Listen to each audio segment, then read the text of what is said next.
করছি আমাদের ডেঙ্গু প্রতিরোধ অভিযান 2026। এখন আমরা যে হাসপাতাল থেকে আজকে উদ্বোধনী অনুষ্ঠান শুরু হচ্ছে, ওখানেও কাজ চলতেছে। দ্বিতীয় পর্ব আমরা এখানে জনতা টাওয়ার, যেখানে আপনার বিশিষ্ট সাংবাদিক দৈনিক ইত্তেফাকের এবং নিষ্ঠাবান একজন সাংবাদিক ফারুক ভাই, তার অফিস এখানে, এবং সেটা আজকে ফারুক ভাই উদ্বোধন করবেন। আর এখানে আমরা দেখেন, এখানে ডাবের খোসা সরানো ছিটানো আছে, যেখানে ডেঙ্গু মশা ডিম পারে। এখানে ডাবের খোসার ভিতরে পানি আছে, দেখেন, যেখানে আপনার ডেঙ্গু মশা বংশ বিস্তার করে ডিম পারে।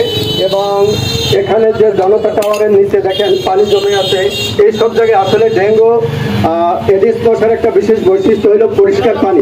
পরিষ্কার পানিতে তারা ডিম পারে এবং বংশ বিস্তার করে।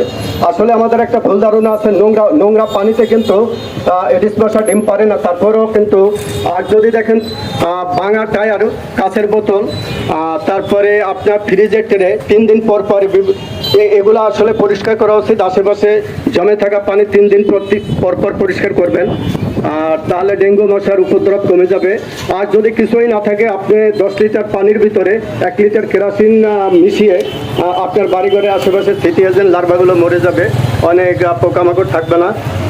তা দেখেন, এখন আমরা ডেঙ্গু প্রতিরোধ অভিযান 2026 উপলক্ষে এখানে যে কার্যক্রম শুরু করতে যাচ্ছি, এখন সাংবাদিক ফারুক ভাই আপনাদের উদ্দেশ্যে কিছু বলবেন।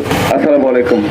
ব্র্যাক কর্তৃক আয়োজিত গত বেশ কিছু বছর থেকে তারা যে ডেঙ্গু প্রতিরোধে এবং পানিবাহিত মশাবাহিত যে সকল রোগবালাই জন্ম নিচ্ছে, তারা প্রতিনিয়ত চেষ্টা করছে যে কাজ করে যাওয়ার জন্য।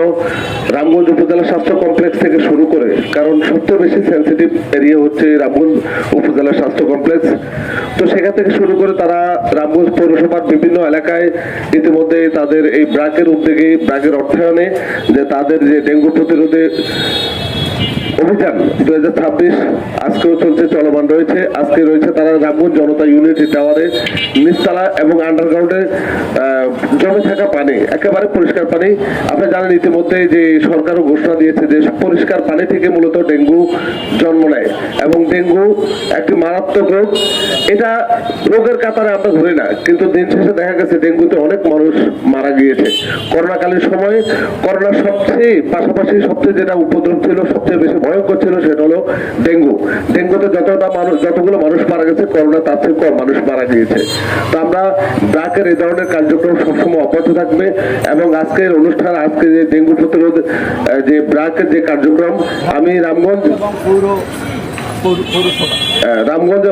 জনতা টাওয়ার থেকে শুরু করে, রামগঞ্জ উপজেলা স্বাস্থ্য কমপ্লেক্স থেকে শুরু করে, যে রামগঞ্জ পৌরসভা যে তাদের কার্যক্রম চলমান আছে, এই কার্যক্রম তাদের সবসময় ধারাবাহিকভাবে থাকবে, সে আশাবাদ ব্যক্ত করে আজকের এই ডেঙ্গু প্রতিরোধ 2026 রামগঞ্জ থানার সামনে যে জনতা টাওয়ার, সেখান থেকে আমরা আজকে আনুষ্ঠানিকভাবে উদ্বোধন করলাম। ধন্যবাদ সকলকে, আবার দেখা হবে। আসসালামু আলাইকুম।